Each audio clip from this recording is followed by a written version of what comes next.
John, let me transition to our nation's vets as we watch the ceremony playing out right now at Arlington National Cemetery. Several of the candidates mentioned veterans in their closing remarks last night. Let me play a little of what we heard. Imagine a Clinton presidency.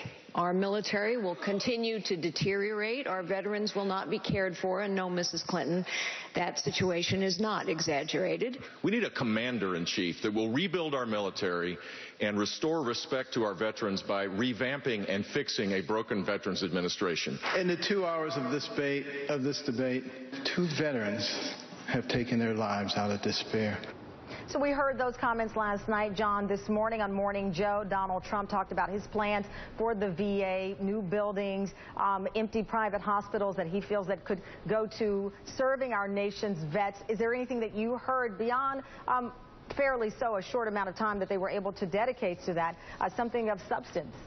Well, I think that's the large point. That was the closing argument. I think Donald Trump only brought it up when he was talking about the military. They're 2 completely different issues. Military spending and how we utilize force in Syria and Iraq is completely different from how we take care of our veterans. I think the large thing to point out is a lot of these Republicans are backed by the Koch brothers, who have spent, tens of millions of dollars to work to privatize the VA. So, what they're really talking about when they talk about fixing a broken system is attacking a system right now that has been challenged with certain wait times, challenged with people getting into and their answer for that is to essentially hand it over to private healthcare companies. Well, listen, you may not agree with the answer provided by Donald Trump, but he is one of a few candidates that is at this point unveiling a plan, whether you agree with it or not, to what he says, revamp the VA.